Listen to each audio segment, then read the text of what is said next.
Welcome to Soul Food Wednesday. This is a partnership between Wright City Church of the Nazarene, Wright City Community Food Pantry, and Wesley Smith Chapel. I want to give a shout out today to all of you who are suffering. You're suffering in your body with COVID, or you have a secondary health problem that is being aggravated by all the quarantine. Some of you are depressed. Some of you are having so much stress whenever you're at work or at school. And I want you to know that we are praying for you and fasting for you. So my shout out goes to you today, that God would blanket you with his love.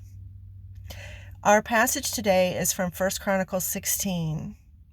In this passage, King David is returning painfully and carefully the Ark of God back to Jerusalem.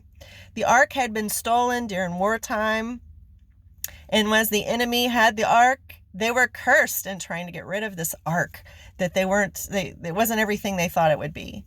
So David begins the journey with getting the Ark back very carefully back to Jerusalem. And it's not returned in the way that he had wished. He wanted to create a beautiful temple for it, but all that God would allow is for it to be returned to a tent. A tent.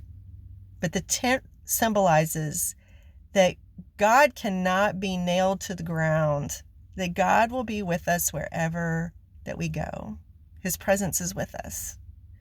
So as David has come to Jerusalem to place the ark into the tent with all of those who are the priestly group of the Hebrews and Jewish people, they begin to break out in song and dance and in thanksgiving.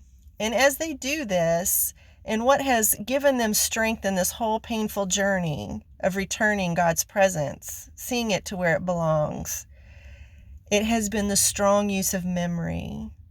They can't give thanks unless they have memory. They cannot have singing and praising unless there is memory. Memory in the past speaks to the present.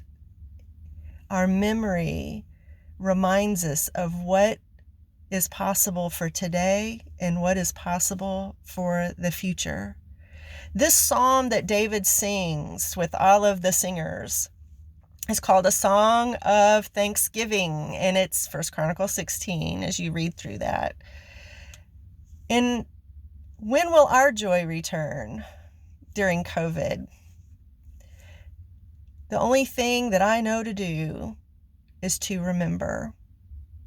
And I know often we hear, don't look back to the things of the past, they're not going to help us. But they do help us. The scriptures show us so often how we look back and hear the stories again. The Bible is a compilation of memory so that we do not ever forget God's nature and who God is. So today I want you to remember the stories of how God has intervened in your life, or intervened in a way that you cannot shake it. And let that feed into you hope for today. Hope to overcome the obstacle that you are facing now, and that it informs you that you have hope for your future. So as we have leaders that go into the community today with this word, remember, talk with the students about the way things used to be. It's okay. The things of the future won't be exactly the same, but we know that God's love will be sufficient. God be with you as you go and take the soul food and let it nourish your heart. God be with you.